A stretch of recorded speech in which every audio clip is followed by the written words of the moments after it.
Hello students, let's see this question. The question says the IUPAC name of the complex K3Al C2O43 is. इसका correct नाम बताना है आपको, ठीक है। तो आप देखो लेफ्ट में K बाहर लिखा है और एक कॉम्प्लेक्स एनायन दिया हुआ है, तो पहले केटायन का नाम लिखते हैं, बाद में एनायन का लिखते हैं। तो केटायन क्या है, K क्या रिप्रेजेंट करता है, पोटेशियम। तो यहाँ लिखो पोटेशियम, ठीक है।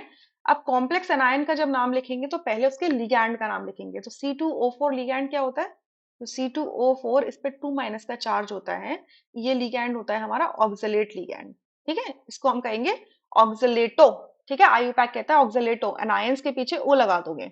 और ये कितने हैं, 3 है, ठीक है। तो हम क्या लगाएंगे, इसमें मल्टीप्लायर लगाएंगे ट्रिस, ट्रिस ऑक्सलेटो,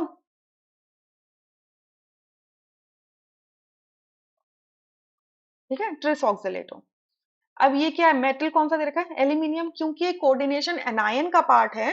तो इसके नाम के पीछे क्या लगाओगे, 8 लगा दोगे, एल्यूमिनियम हो गया तो एलिमिनेट कर दोगे,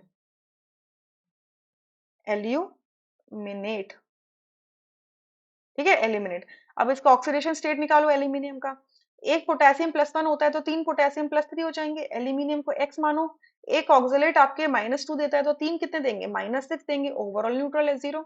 तो X की वैल्यू आ जाएगी आपकी +3। तो लास्ट में इसका लिख देंगे ऑक्सीडेशन नंबर रोमन्स में।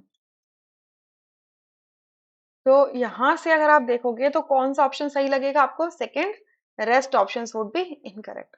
अब आप देखोगे कि फोर्थ ऑप्शन में और सेकंड ऑप्शन में कोई बहुत मेजर डिफरेंस नहीं है, बस एक ब्रैकेट लगा दिया गया है, ठीक है, ऑक्सलेटो को ब्रैकेट में डाल दिया है। अब ये जो ऑक्सलेटो है एक्चुअल में इसका स्ट्रक्चर क्या होता है, ऐसा होता है, ये O-, या O-, ठीक है। तो अगर मैं इसको सही तरीके से लिखूं, माइनस हटा दो, मैं अगर यहाँ पे H+ लगा दूं तो ये क्या है, ऑक्सैलिक एसिड बन जाएगा, ठीक है। ऑक्सैलिक एसिड क्या है, कार्बोक्सिलिक एसिड है। एक्चुअल में ये क्या है, इसका एक्चुअल नेम क्या है, इसका इथेन, इथेन,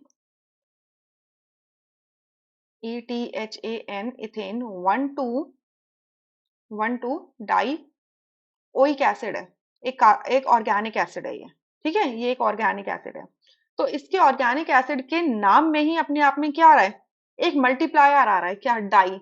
तो इस वजह से जब भी एक ऑर्गेनिक ऑर्गेनिक लिगैंड का नाम लिखते हैं और उसके अंदर खुद में अगर एक मल्टीप्लायर प्रेजेंट होता है, तो जनरली हम उसको क्या करते हैं, ब्रैकेट में डाल देते हैं, ठीक है।